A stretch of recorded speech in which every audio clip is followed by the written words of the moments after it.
What's good, yeah, and welcome to another vid. The Tower of Deception just went live on the global server, so we are going to be taking it on. Today we can challenge the first 5 stages, and tomorrow it's going to be first 10, 15, 20, 25. Hidden Chamber is something that is not included in the 5-stage limit.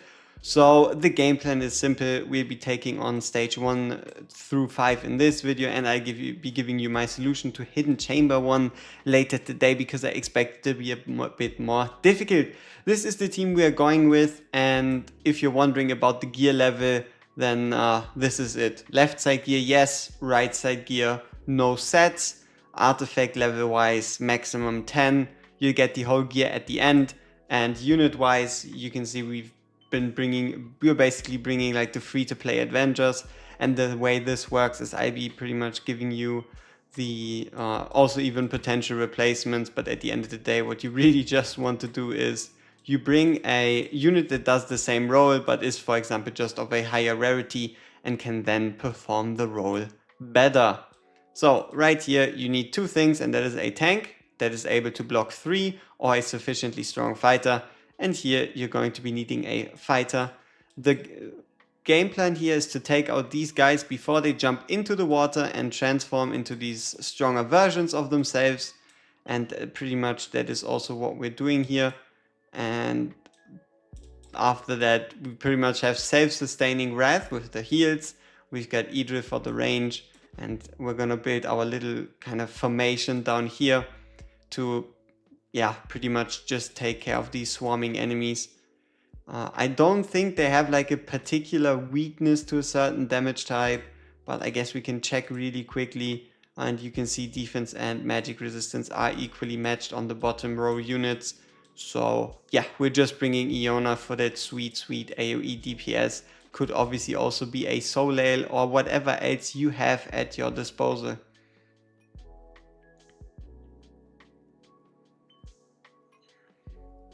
And yeah, honestly, as far as I can tell, even if you're quote-unquote disappointed with the current difficulty, the tower seems to only be increasing in BP rather than decreasing, meaning that it is expected that the tower stages are going to get more and more difficult by the day, accumulating in a hopefully high difficulty, or hopefully not as high difficulty, fun stage at stage 25 and hidden stage chamber 5. So this was stage 1. This is going to be stage 2. We're going to pretty much be going in with the same units. And yeah, what we want to do here first is we're just going to be using Wrath down at the bottom to not only tank but also take care of these fishmen. And you can see we are able to pretty much keep ourselves alive, keep everyone well and healthy. And here again we kind of need a fighter or equivalent to have to pretty much take care of the units out there. And then we have this lane. You cannot really defend against this lane. You could be bringing a pierce a lot and then increasing your range over into that tile, but we're not going to be doing that here. And yeah, Idrit's ultimate we're going to hold for one of the flying enemies that comes in here, and then we pretty much just want to take care of them as best as possible. For Wrath down here we'll be giving him a healer just in case. So here we have the fishy guy. You can see Idrit was able to take care of him, and even with less gear than no gear sets, this should be more than replicatable, and if not, it shouldn't really lead to any other problems overall anyway, because you could also just replace another fighter if it so happens that these guys are going to kill your fighter. So yeah, Wrath is doing well against 2. Looks like he's going to be able to defeat them in time. And then continue blocking. Gluttony also stays alive, not that important, but quite helpful nonetheless. Here we can bring in another ranged unit to kind of help out a bit. And then that's pretty much already it with stage 2. Now we're gonna go into stage 3. All right, so stage 3 right here, team again stays the same. We pretty much have Salazar just as like a insurance policy, you could say. So there's a couple of things you could be doing here, but the most important part, what you're gonna notice is, if you have it, just bring more ranged units. There really isn't anything stopping you from bringing as many ranged units as possible, so that you could be dealing more damage. The reason why we're not bringing more ranged units is just so we don't have to swap up the team as much, keep the team consistent. But yeah, if you were to place a ranged unit either here or here or here or down here, there, wherever you might find the space, you can obviously take care of these units before they jump into the water and transform, meaning that even if you were to have, let's say for example, potentially legendary gear, you should still be able to deal well enough with these enemies.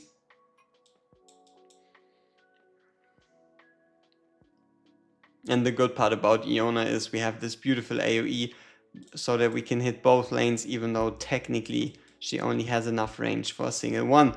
From here on out, it is again pretty much just us waiting for these waves to just swarm and to deal with them as they come.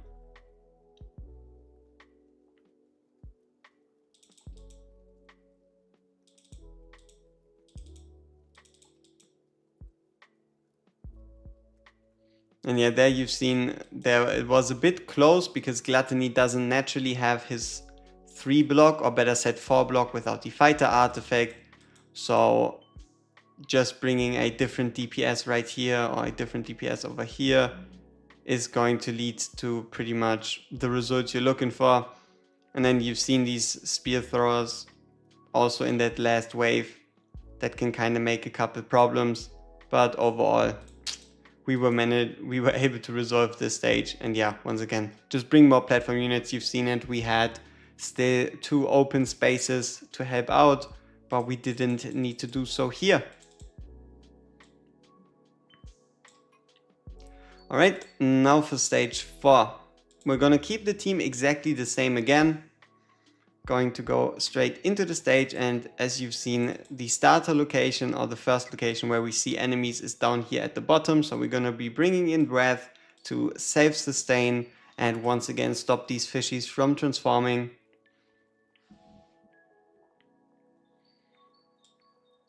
And then the rest is pretty much just a 2-way defense. So you pretty much pick a point, put in your fighter, put in your tank, and then just defend that point. So like for example right here with Oleg, Idril, and then down here is gonna be Iona and Gluttony.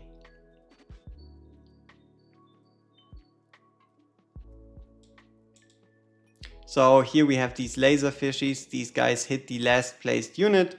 So for example, then we either bring in a healer to heal up Idril, or you just place it in a bit of a different order, or you have Idril's ultimate ready already. But yeah, there's a couple of ways you can solve this. In this case, we still have Oleg here, so we don't really worry all that much, and we still have, for example, Salazar to take care of this guy. But yeah, the optimal thing you can do is obviously make sure that your Idril doesn't get killed. Here we're going to be bringing in Iona and then finishing it up with a healer, so that the healer is the last guy placed, the last guy getting hit. And then we still have 3 places to place units. So we kind of pretty much wait for as much cost as possible, so that we can place it all in one go. It obviously would have been a bit more optimal to have her shoot the tank, so let your tank be your last placed unit. But at the end of the day, it truly doesn't change a lot. So yeah, optimal formation would have been healer, DPS, or DPS healer, finishing off with your tanky unit.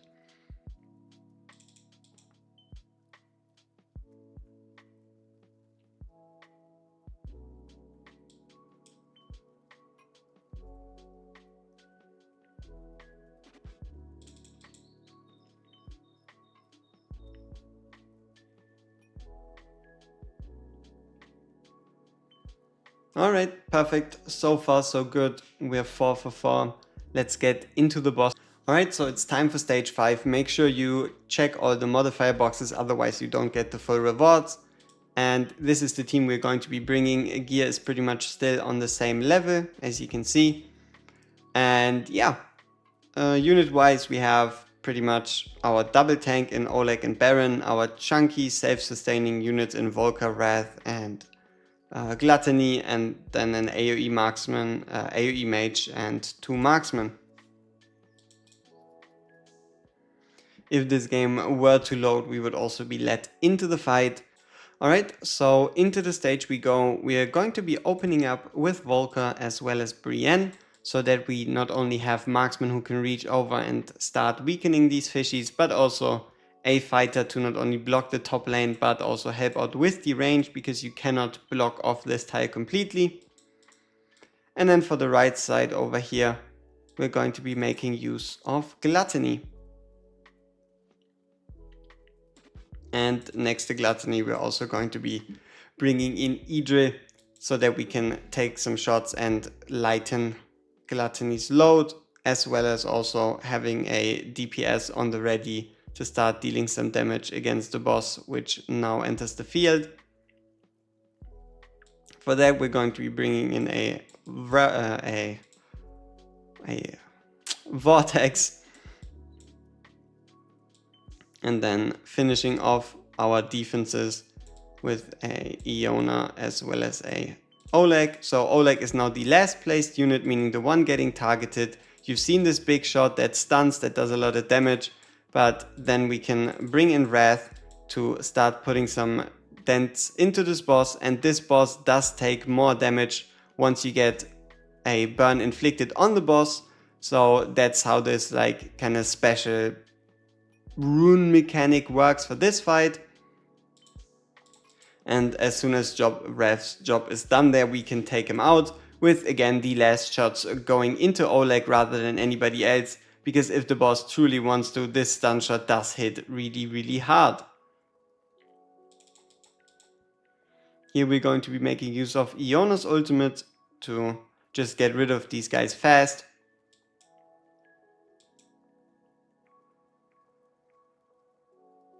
Gluttony once again healing himself up after consuming a unit, giving us that self-sustain we're so looking for. And then Idril's ultimate once again is able to target the boss right here.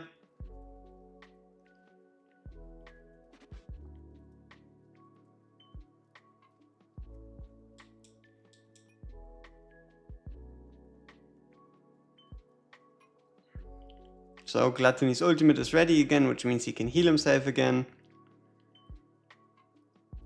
Volker's doing a fantastic job, and as soon as the boss once again fires the big stun shot, which is kind of what we're looking for, there you go, we can place in Wrath once again to start doing some damage to said boss, and then keep himself alive with his self heal.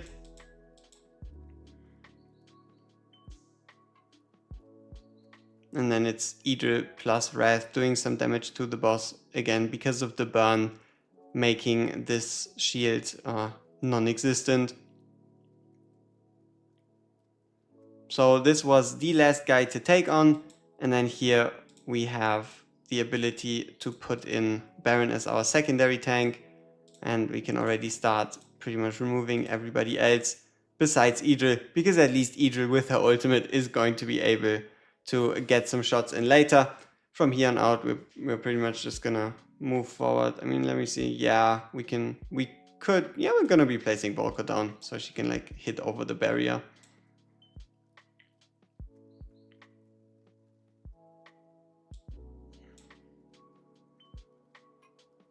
Alright, so the way we want to do this is obviously we want to once again end on a tank, and that is what we're going to do by starting with Iona, then Volker, and then Oleg again.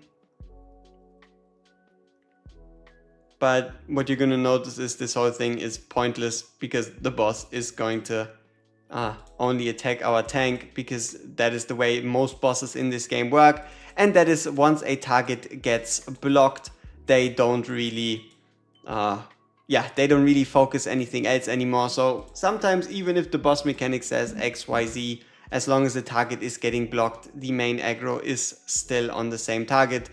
And then you see she isn't able to kill our unit. She isn't able to go through this. There is no time constraints. There is no countdowns. And we also at least don't need any burns. So these whole Rev shenanigans, they at least help push down the damage and kind of give us a bit of a lead. But it's not that important as long as you deal with all the waves in the way we've dealt with them right here and right down there. You can then just block the boss with a tank and you're gonna be perfectly fine. So let's just see and wait for these guys to finish off the boss. Though you are technically on a bit of a timer, you could say, and that is the boss stunning your units. So what you've seen there and almost seen there gone wrong is every time she shoots her power shot, she's gonna stun, and once a unit is stunned, they cannot block, meaning they're going to let people pass through. When that happens, you can take out the stunned unit and swap in the other tank, and then again, once the stun happens again, should you run into any DPS related issues. Alright, now for the hidden chamber day 1 on final difficulty, we're going to be bringing in these 7 units with Wrath, Volker, Gluttony, Vortex, Idril, Iona, and Oleg. So yeah, hidden chamber 1, Tower of Deception. We're going to be starting it off with Gluttony as well as Vortex to seal off this lane. Then as soon as we have enough cost, a Idril to start taking care of. Okay, so into the stage we go. We'll be starting this whole thing off with an Idril at the very top and then a Gluttony right there. So Gluttony is our last placed unit and the only one getting attacked. And then we can introduce Vortex. Gluttony should be sealing off the right side of things. Idril should be sealing off the top left side of things. We can bring in Idril to help out from the top and start taking care of this guy. Then we have Wrath for the bottom down here with his self-sustain to take care of these guys before they go into the water and transform if Idril were to let them through. Then Iona down here in the middle. Iona's whole job is to be a good AoE mage and start taking care of these waves that come outside these portals. And lastly, we're going to be finishing it off with Oleg, as well as then a Volker down here. It's pretty much just a security net, the Volker down there.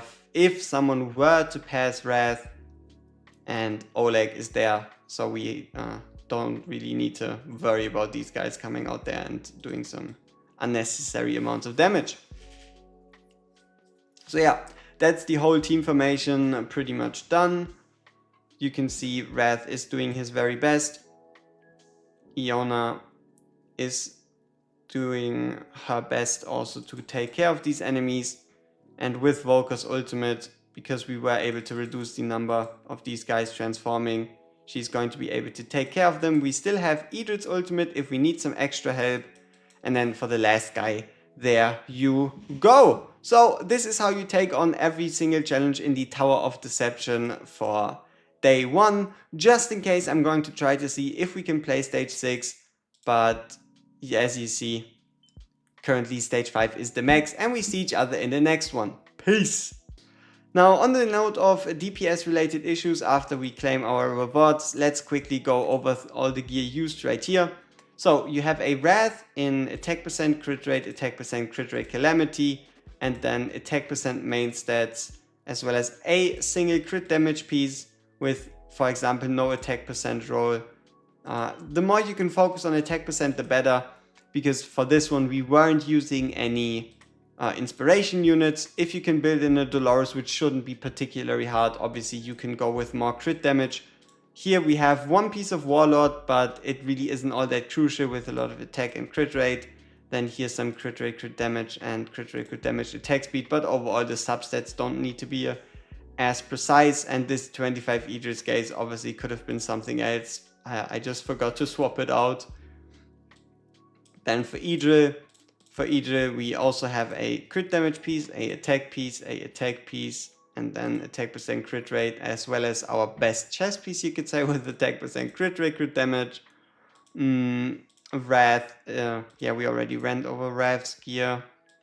Volker also, she does have an ancient with good stats, and then a attack percent piece with more mediocre-ish stats. She pretty much has the best gear we can get because she's our legendary, so she has like the most base stats to work with, making gear more effective. We have attack percent crit rate on the chest piece. Ein is ungeared, so he's just there for the Lord bonus. Iona, again, no sets, just raw stats right here, as well as another Warlord set. No real focus on any stats. If you can, go with more attack. If you bring an inspiration unit, you don't need as much. And then tank-wise, pretty self-explanatory, full on HP percent with defense, HP with defense, HP with defense, HP with defense, and HP with defense. Right here, the same is obviously also true for the Bastion ring. And then lastly, I guess, if you want to see it, we have HP, HP defense, and a Bastion ring. Vortex with HP attack speed, HP,